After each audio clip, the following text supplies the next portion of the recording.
Welcome. My name is Hardin Coleman. I'm faculty director of the Center for Character and Social Responsibility at the BU Wheelock College of Education and Human Development.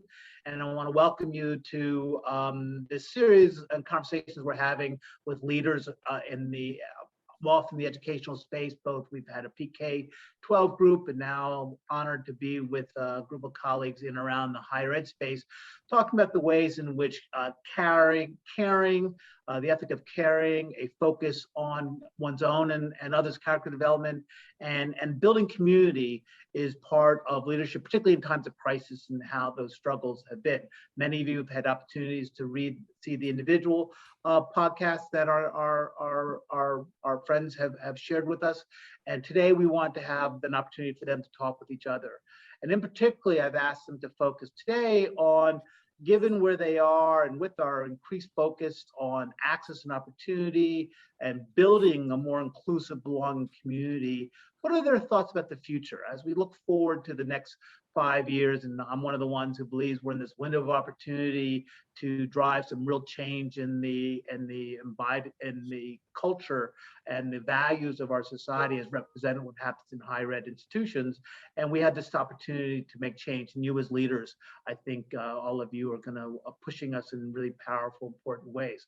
So what I've asked people to do is kind of give us around 5 minutes of their time, talking about what their views of the future are, and then have some interchange among our presenters, and then open it up to people in the audience to share thoughts and comments.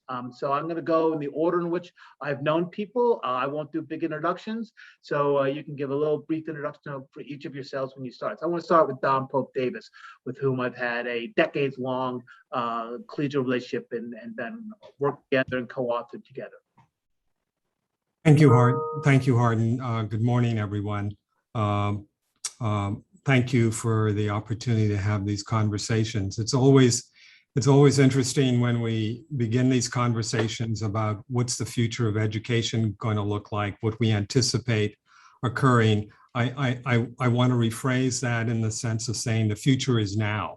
Part of it is how we think about what's happening in our society and where we go from here. We have a moment, and I believe in higher education, where we're coming out of this model of social change, social unrest, addressing some historical legacies, one which has been around for 400 years, another one which started about 2 years ago. And so part of it is thinking through what implications does that all have in education. And so we see as we engage again in higher education that students, faculty, staff, and communities are beginning to talk about issues, or at least have animated discussions about a variety of topics, both in local school districts, PTA meetings, various culturally diverse communities, as the case may be. And so the question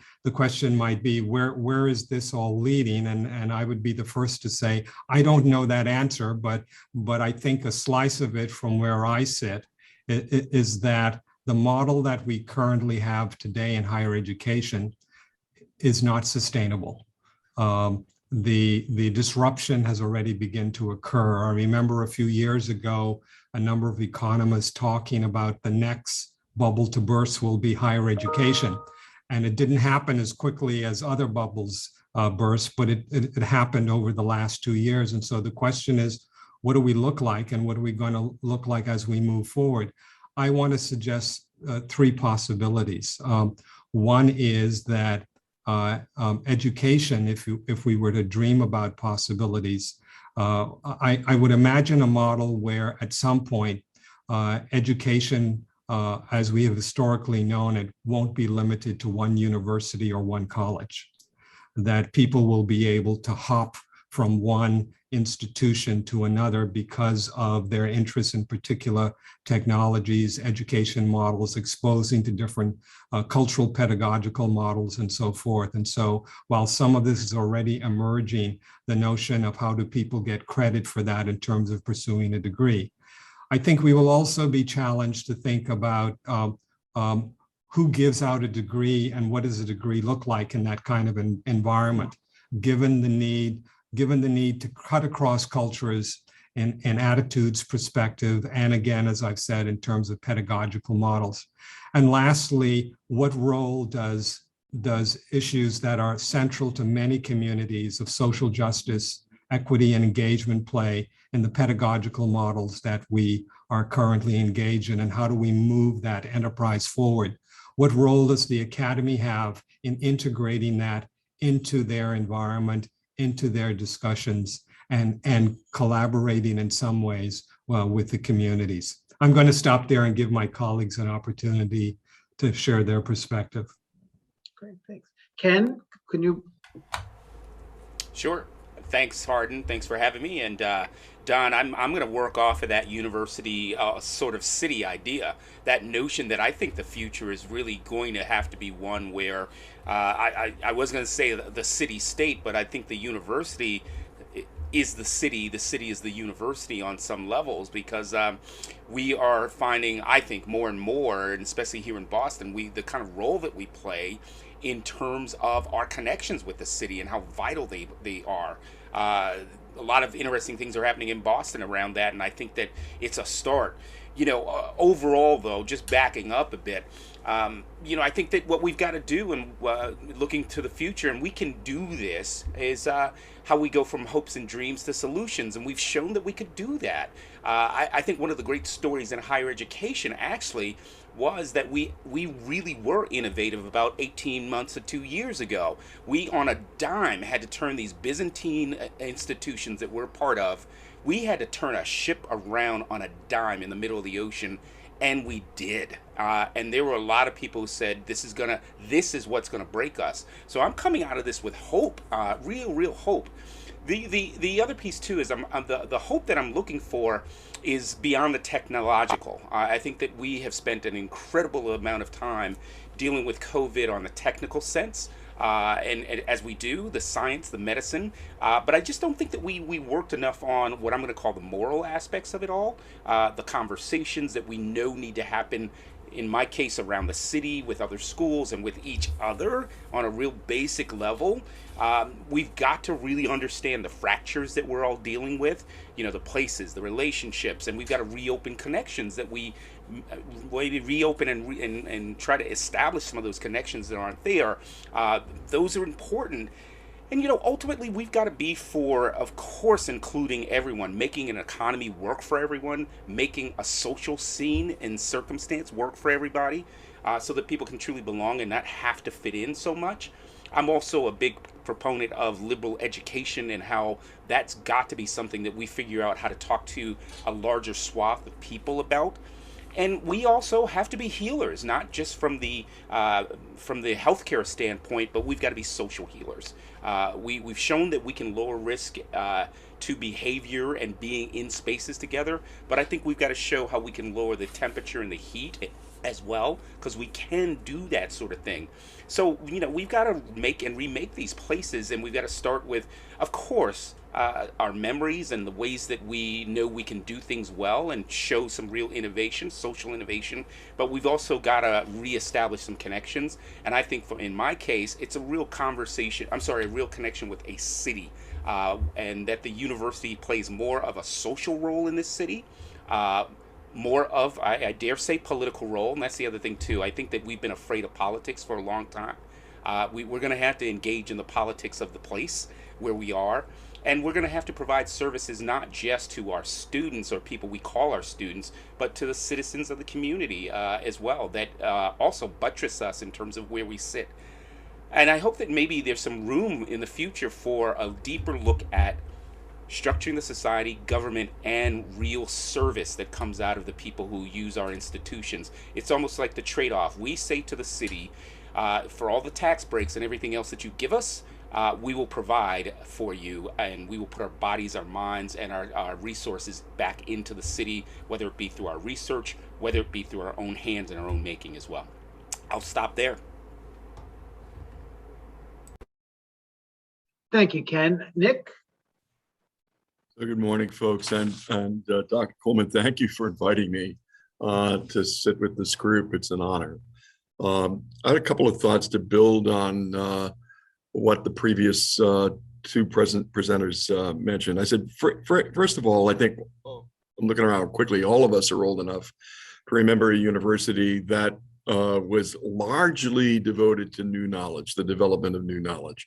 It had a certain endpoint that we needed to look at, which was increasingly expecting people to pass difficult exams, to demonstrate a significant scholarship at the end point of their work. I think we're really different now as colleges and universities. We're increasingly attracting folks into our community that had not been included before on a variety of different levels.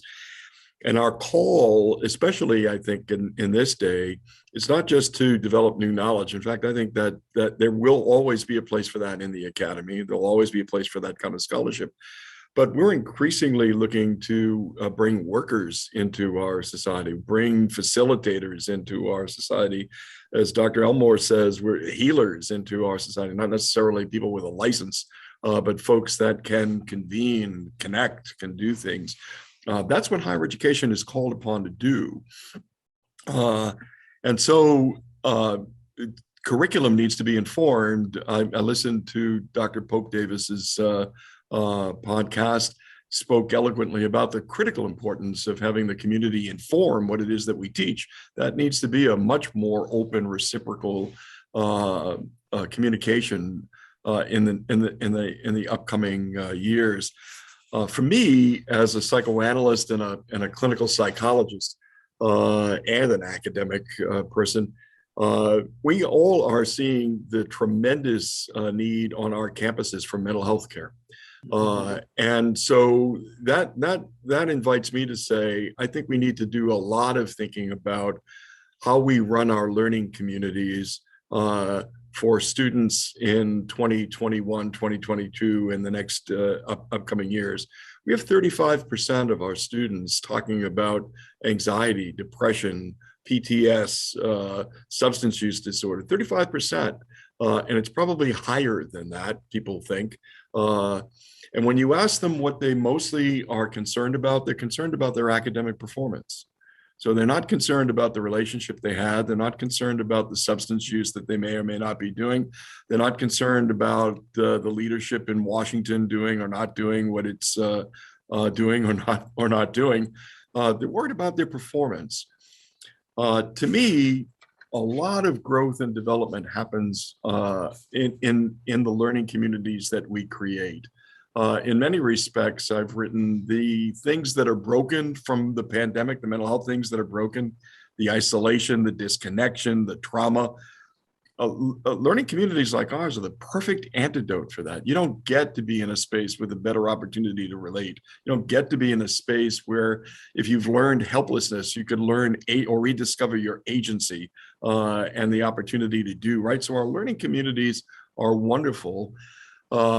If you look at an 18-year-old with a fuzzy face and a guy at 22 with a beard, the physical transformation of what happens to a freshman and a senior through their journey with us is amazing. You know, issues of identity, issues around relationships to others, sexuality, issues relating to substance and role definition. I mean, tremendous growth that happens.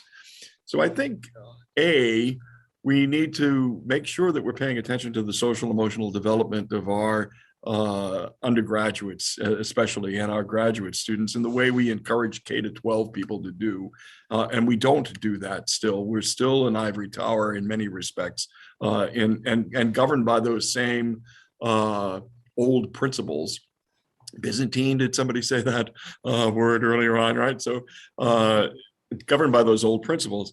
And we absolutely positively need to learn the lesson of this pandemic and say, there's a tremendous need for us to steward the emotional and social development of the folks that we house with us and connect and collect with us for the 4, 5, 6, 7 years that they're with us.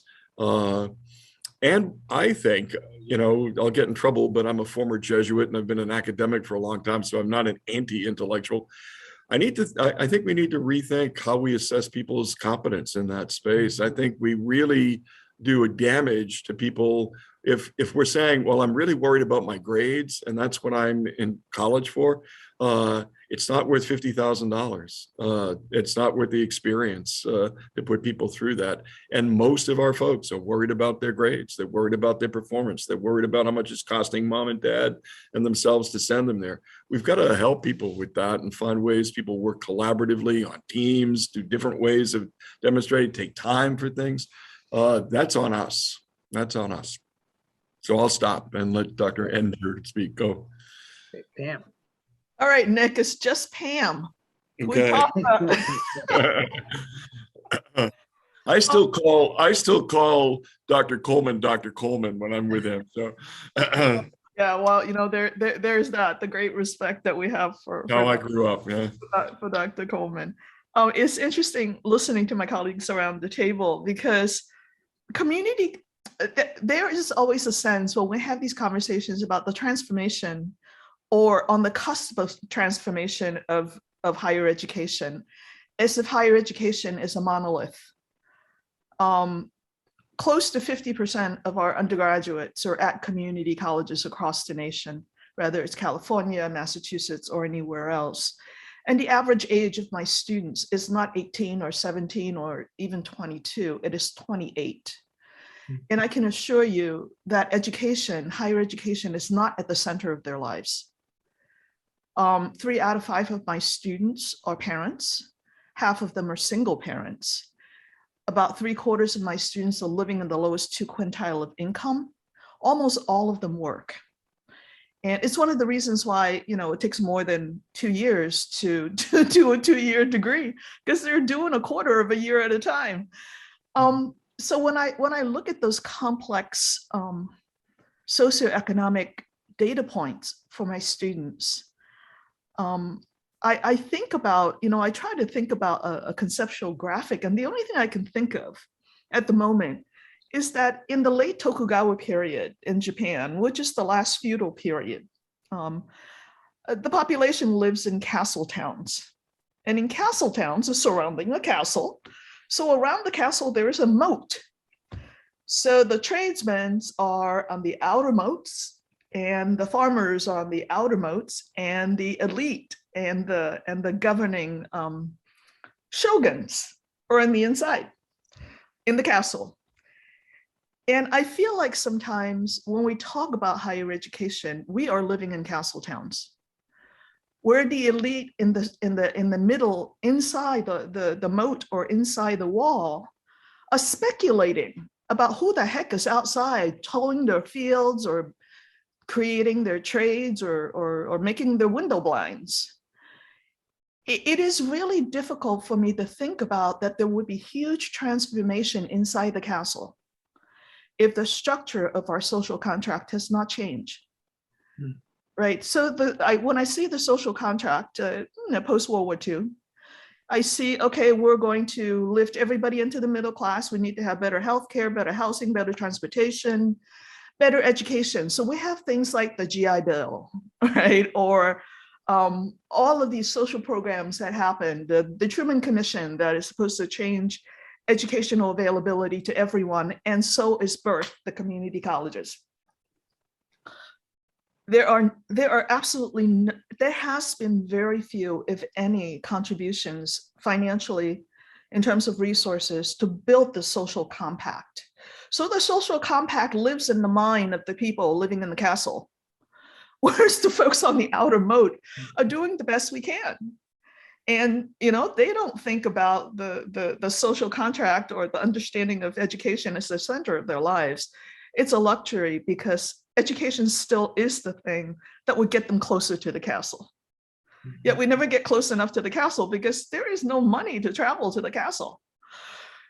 I think what the pandemic has done is not that it destroyed anything, but it shed light on things that are already there, which is the slow disintegration of the social contract that barely existed for people outside the walls.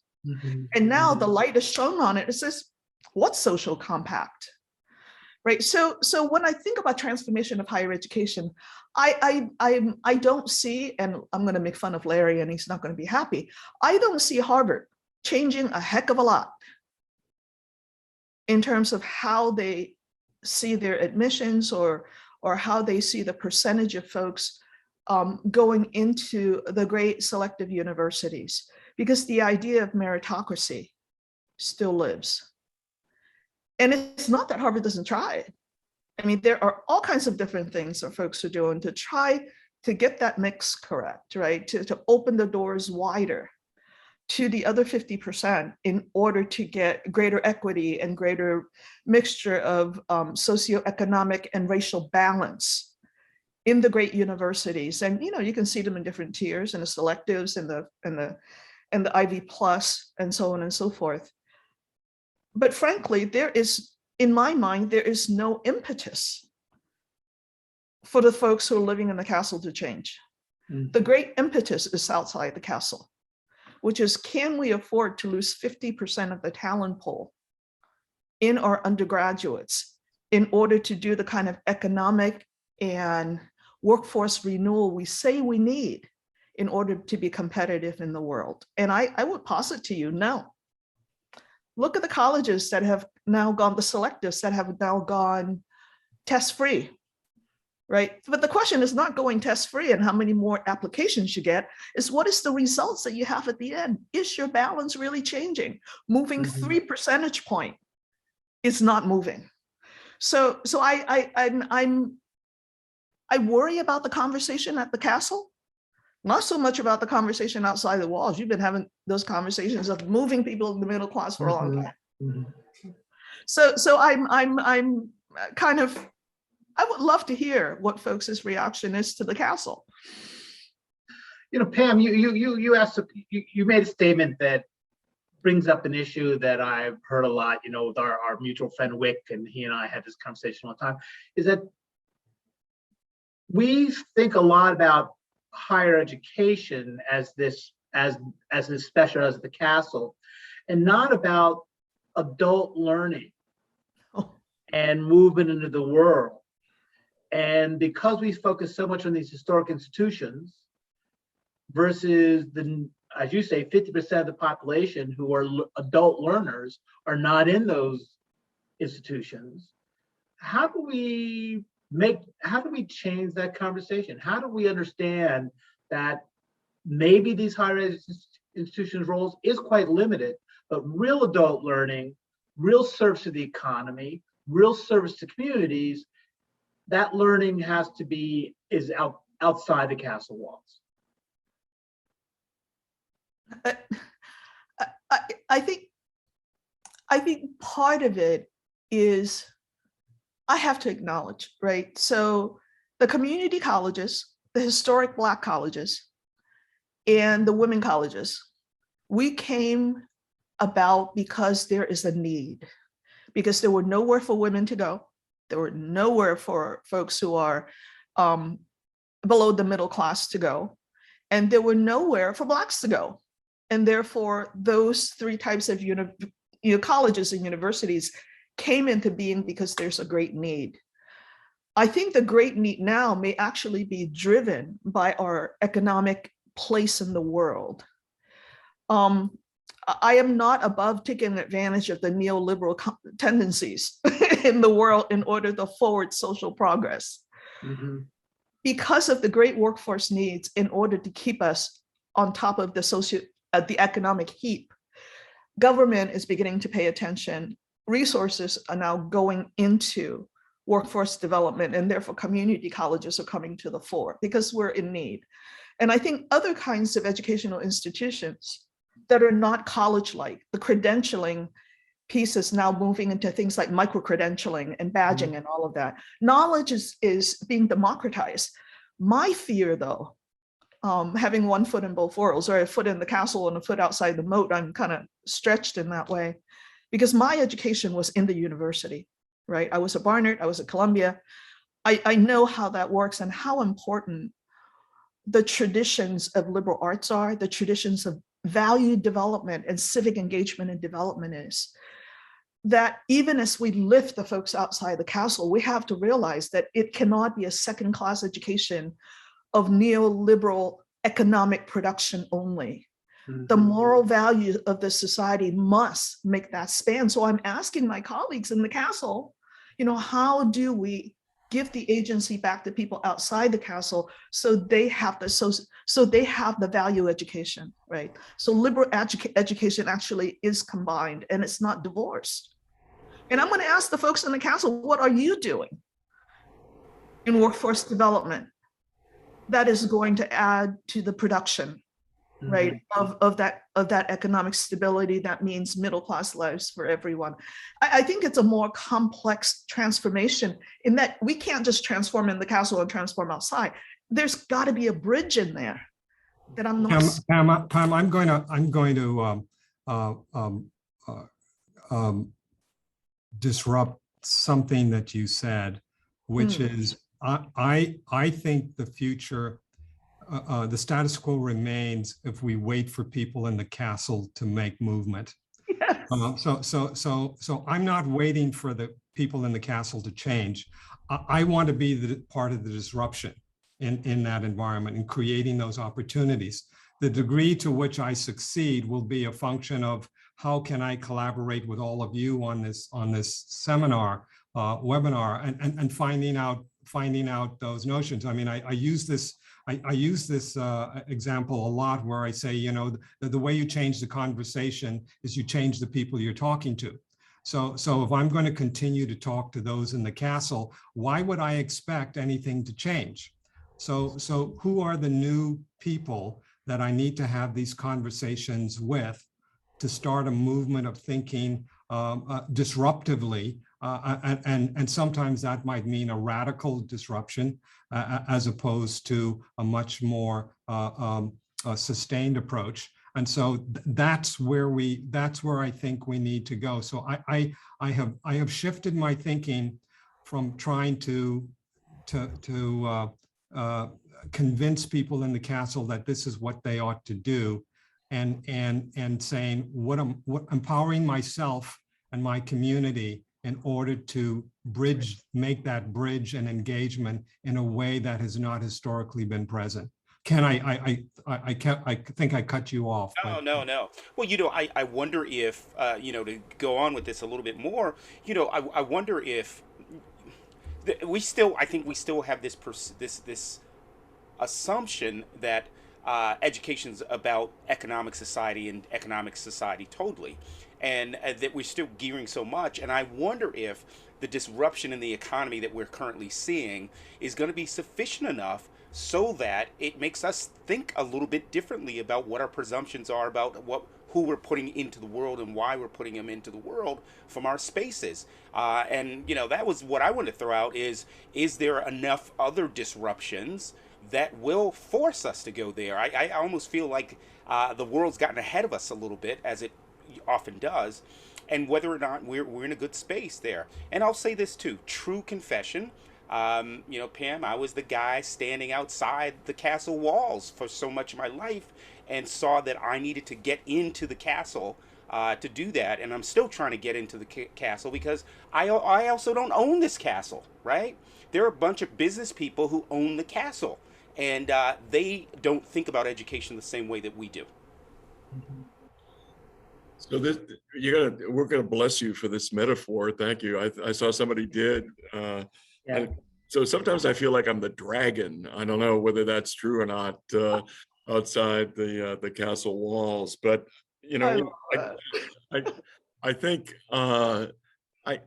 there's a lot still of the old in the new. So I think, just to disrupt the disruptor a bit, I think we have to talk to everybody. We have to keep talking to everybody. And so Don's right. Let's make sure we're talking to the new bodies in the space to make sure that something happens. But in Massachusetts, because a number of us have been talking to the legislators, we see millions of dollars, if not a part of the billions of dollars that have come from the higher ed and from the ARPA money and from the relief money is now going to be devoted to training the workforce for mental health. I needed those folks. We needed those folks in legislature to direct the money to this. We've been talking for years to people about this. But I could, and I've talked to a lot of people about mental health, for example. But I need to talk with them too, because they need to be in a space where they deliver what they can deliver. And they have a lot to deliver in this space that will be transformational, I think, for mental health if we do the right things with it. I think, however, we need to rethink, what does class mean? And this day, there is no way still. Get a Harvard degree, you have class. You are a summa cum laude graduate, pick the place, doesn't matter. You have class in that space. We still recognize the currency in that space greatly. And we're a long way, I think we're a long way from saying, you know how you can get through this classy institution? Work with teams, work on pairs, we'll kind of look at a way that you acquire your knowledge and skills with teams of people, because BS, that's all you're going to have to go through the rest of your life. No one's going to be waiting for you to pontificate and obey you unless you are the emperor. Maybe that just to continue our metaphor. But for the most part, the rest of us work, collaboratively. But we're a long way from that. We're a professional school. We started as a professional school. And folks would say, well, you're not a PhD program and you don't have 800 board scores for your folks, so you're second class in that space. And I said, I've been a counselor, I've been a clinical psychologist, I've been a psychoanalyst. I know that the work that I do isn't done necessarily better because of my advanced degrees than it is by a bachelor's holding housewife in space. I mean, the people did those research studies years ago, right? That a comforting person can deliver care because they're compassionate, because they make connections. We need to be thinking, I have said to people here, about the range of folks to invite into mental health care, because A, it's desperately needed, and B, there's no guarantee that if you've got 800 board scores that you are compassionate, connected, able. In fact, I found when I was at the Harvard Medical School and I was running an internship program for PhDs, I often found an inverse relationship with that. The smarter the people were, the less compassionate, attuned, attentive, connected they were. So we really have to rethink our labels, our goals, our medals, our standards. I think we can do that. Real quickly, I think the pandemic has helped us to do that. Never before have we been so humbled as a country as through this pandemic. Never before have there been conversations that all of us have had with people about someone in our family that has a psychological challenge, a healthcare challenge, a loss of life, a setback in work. It's leveled our country. We all have had that experience at once. All of us have had that experience at once, some more than others, some deeper than others because of the inequities in our society. But it's amped up our compassion quotient, I think. It's amped up the opportunity for us to say we are in this together in some way, and we need to get out of this together in some way. Well, thank you. So each of you, so Nick, you suggest one of your levels of change is using your position to work with legislators, policymakers, to help them identify what resources they need to bring to drive change in the system. And Don, you suggested one of your levels of change is how do you reach outside of broaden the conversations you're having with people who have not been inside the castle, and lift their voices and find their voices and engage them more actively and provide them, using your position of power, opening up some more doors for them so that their voices are heard seriously. So Ken and Pam, what would you see as your levers of change that you focus on to kind of move this system forward? Well, I think one of the levers of change has to be the public itself. I think we've gone a number of years just accepting this, and the public's got to understand what it wants from higher education. We get into this way that we critique it, but we still do the same thing. We still put our resources and our money into the same old thing. And our methods of accountability are the same old, same old. I think there's got to be, as Don said, this movement within the public, for the public to declare these spaces as public spaces. Even though they may be private, we act a lot like a public entity. And we've got to say, look, we belong in these spaces. We make these spaces, and there's a different thing that we want from these spaces. So I'm going to say the lever of change has got to be the public itself. Yeah, I want to respond to Nick's comments just now, and because they touched me and I believe in them. That just like the title of the series talks about, ultimately it comes down to seeing students and our colleagues as individuals, as having a mental life and a physical life that we need to nurture and connect. And that we have for so long taken the agency away from the students we serve in both sectors, right? And sort of impose certain values, and we forget that what we teach in the classroom about the great traditions and the great ideas of humanity and caring sometimes does not translate to the actions that we take as institutions. So Nick, I really do want to thank you and acknowledge the fact that it is about a rich psychological life for our nation. I think that is really important.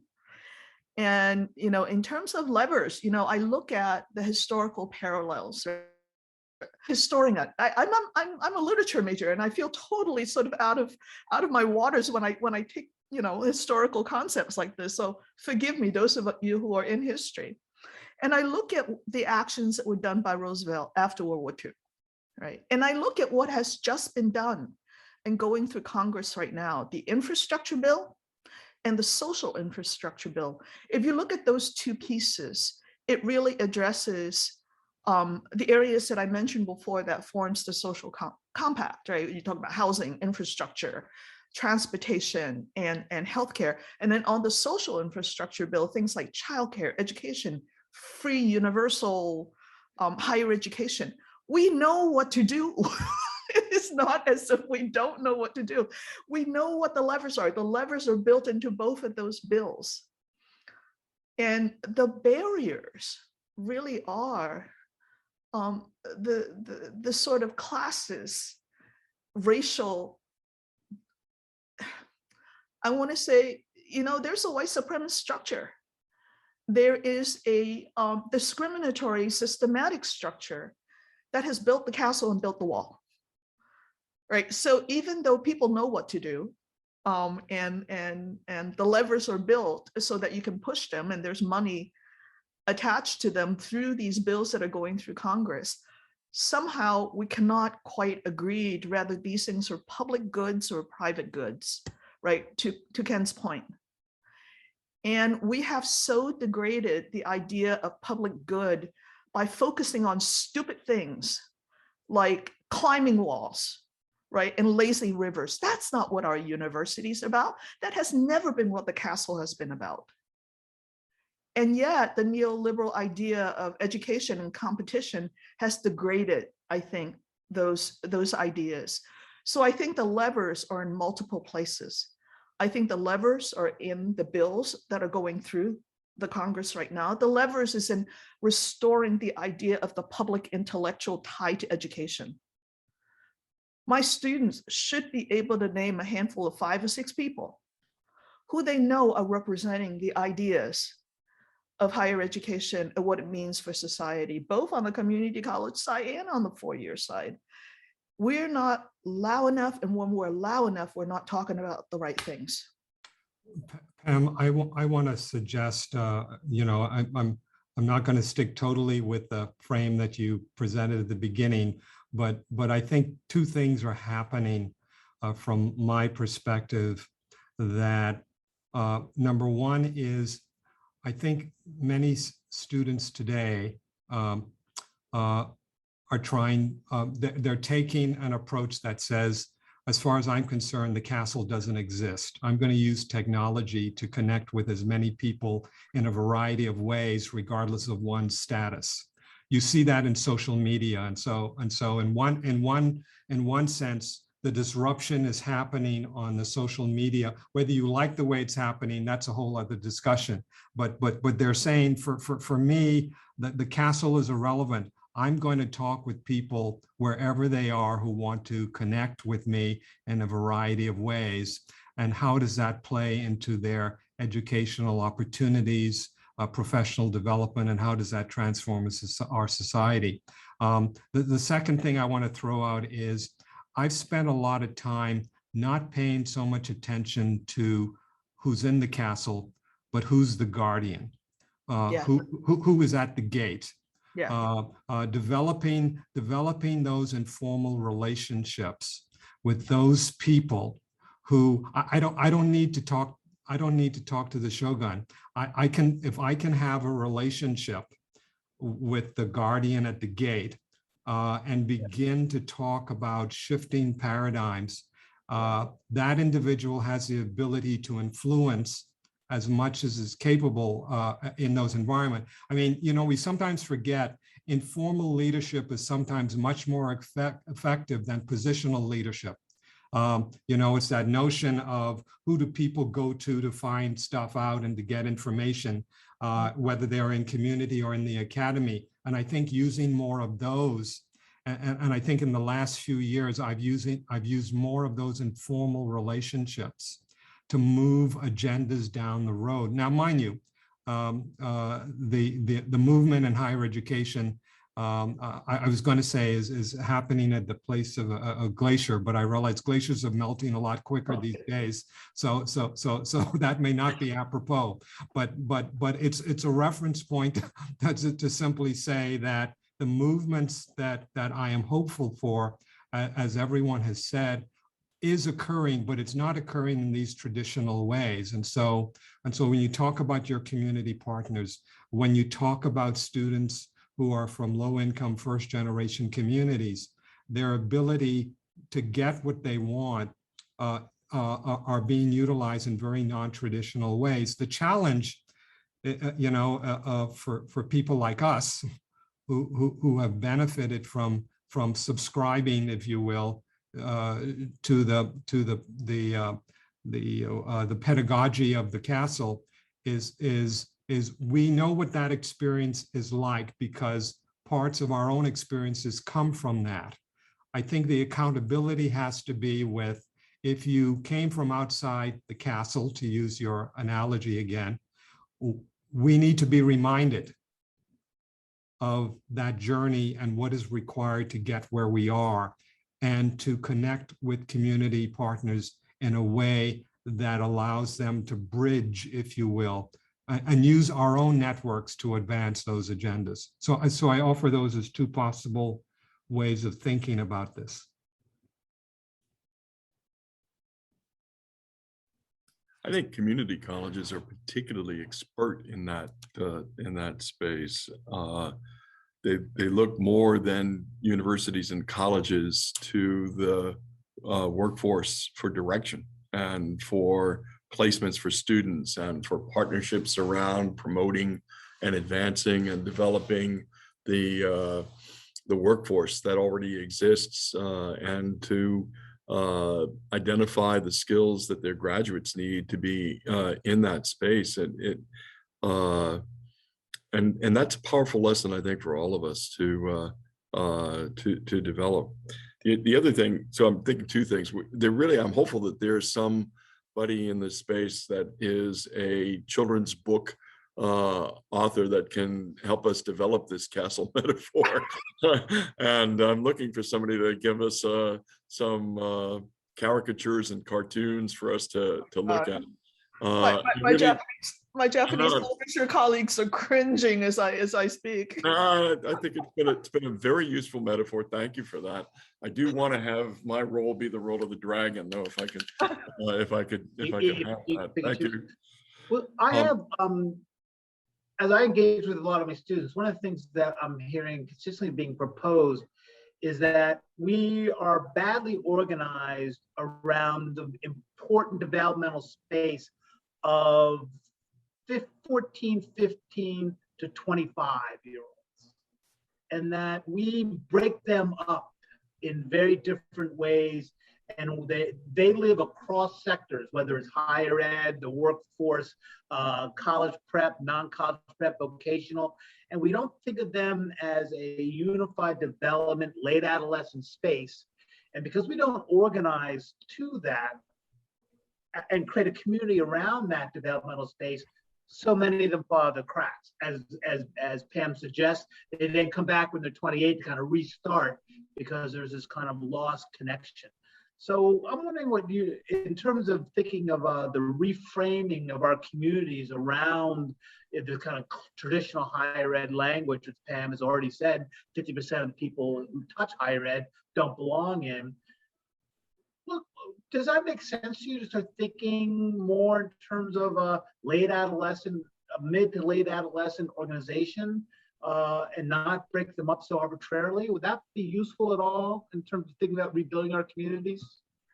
We're already doing some of that, I think, Hardin.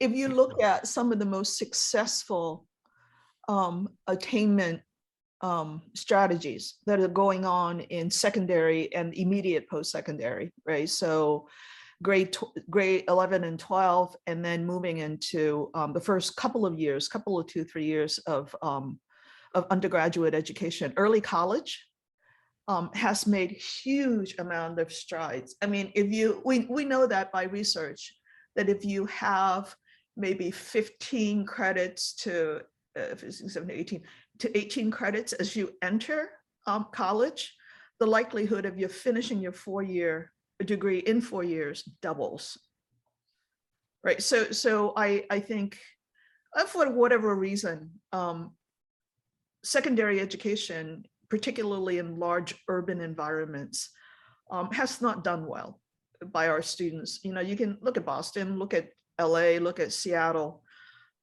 But one way to lift that attainment is to begin to inject college material into the later years of the last 2 years before students graduate. You can do that by early college. You can do that by AP, right? You can do that by International Baccalaureate. I think it has a lot to do, particularly the way that we're doing it now in Boston, where we're not skimming the top. We are welcoming students from our communities of color, our communities of poverty, that has traditionally not, has been plagued by sort of an achievement gap, right? So when we take those students and allow them to move into this college environment, they do really well.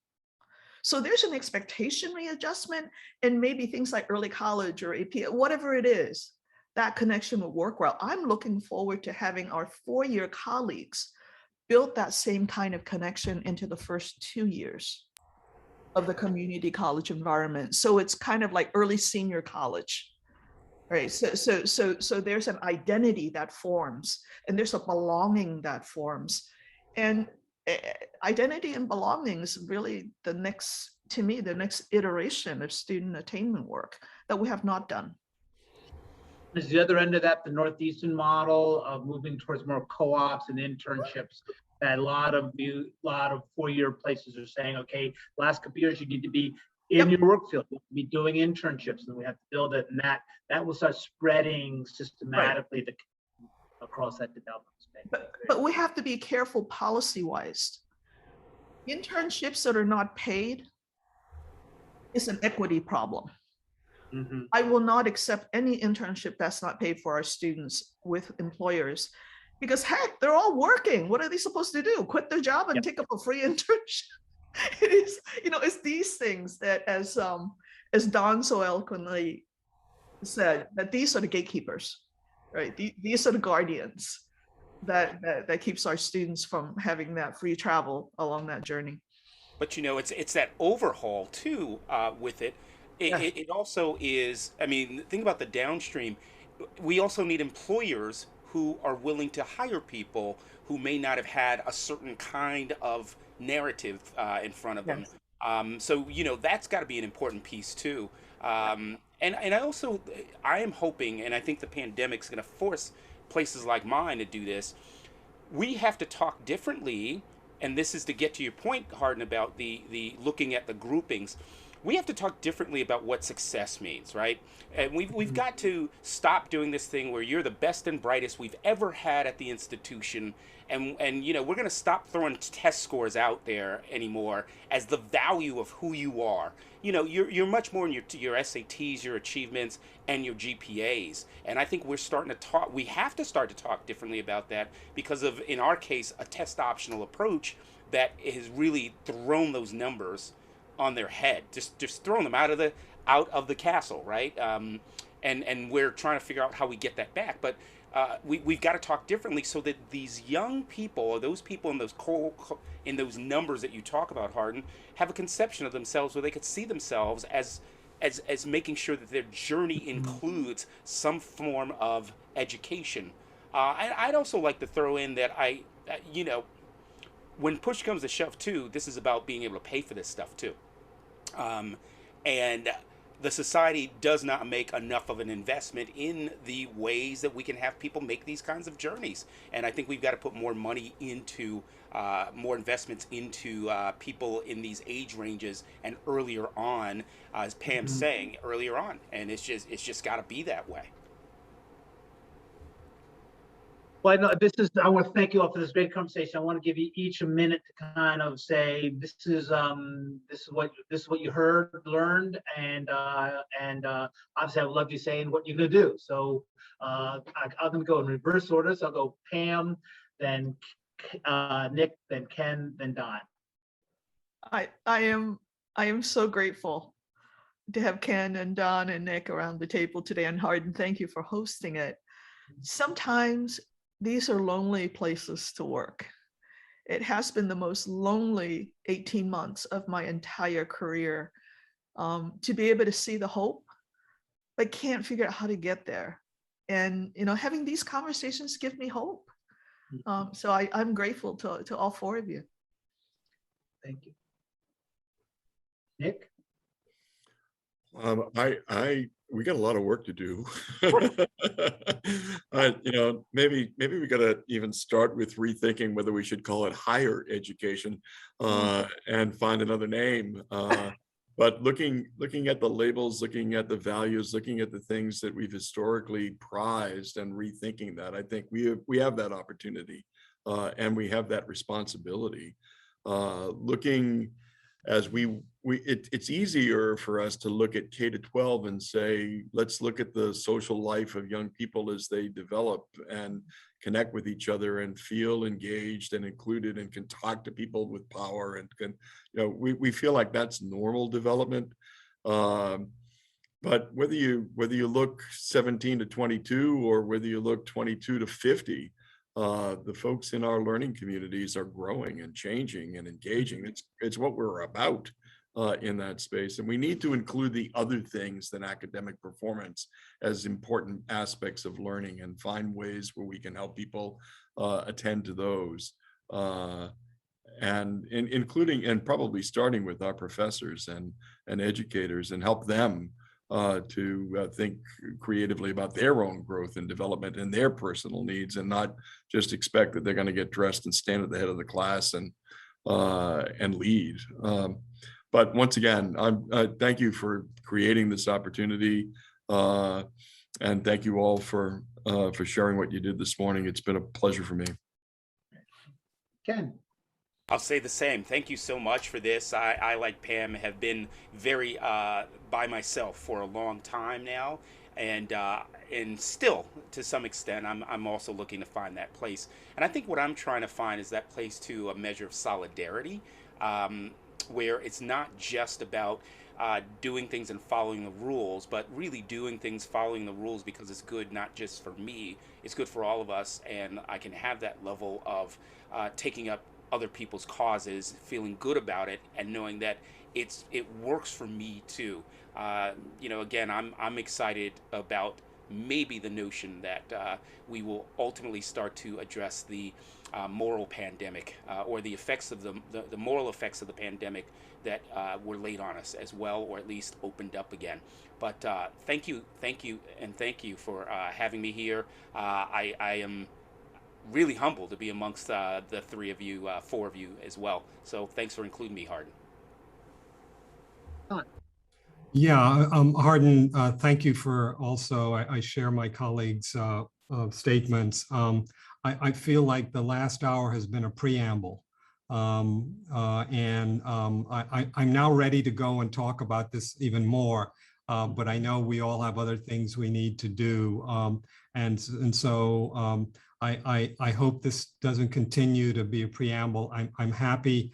I'm happy to have you, Hardin, bring us together and just talk about some of these things, in person or in Zoom, and have these kinds of conversations, because I think this is a space that everybody's looking for, that don't necessarily have many solutions, but also the connection. And so, as many of my colleagues have said, to develop these connections so we can come out of isolation. And what does that mean in terms of our environment? I also think that one of the things that's driving me as I think about this today in education is, what does it mean? And it's a rhetorical question in a way, is what does it mean today, given where we are, when we have articulated as a community, as a society, a strong commitment to social justice, equity, and inclusion? What does that look like? Not that it needs to look the same, but we have to move from the model of, I don't need another collaborator that says they're in this with me. I want to ask the second question: what are you prepared to do about it, or what are you doing, and who have you? And so that's the direction that will be transformative. And I know in moving in that direction, particularly in the current political and social environment, it can feel like we can all feel like Sisyphus, every day. But yet we wake up and we continue to push the rock up the hill. And so I'm happy to engage in that conversation with my colleagues and with you, Hardin, in the future. And so I want to thank you for bringing us together. Well, it's been my absolute pleasure, and I want to thank you for the time, your generosity of your time. And I want to go back to one of the questions I've asked all the people we've talked to is, what would they say to your younger self? What advice you gave to your younger self? And all of you and many others in some ways have said the same thing. Take the risk, push the limit, don't worry about it. And I think following up what Don said, what are the actions we want to take? And I'd be delighted to come back on a regular basis just to kind of hear what you've done and see what we do to be supportive of each other in our risk taking and our care for others. So again, thank you very much, and you have a wonderful day.